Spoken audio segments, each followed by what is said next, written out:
We have the Marabou Stork. If there were ever a bird that looked like it belonged in a horror movie, it would be the Marabou Stork.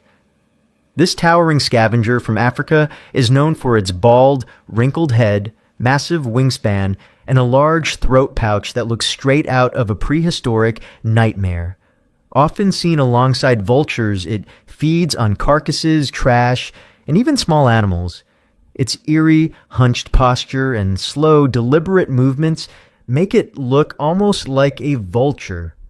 And when it flies, its enormous wings give it an intimidating presence in the sky.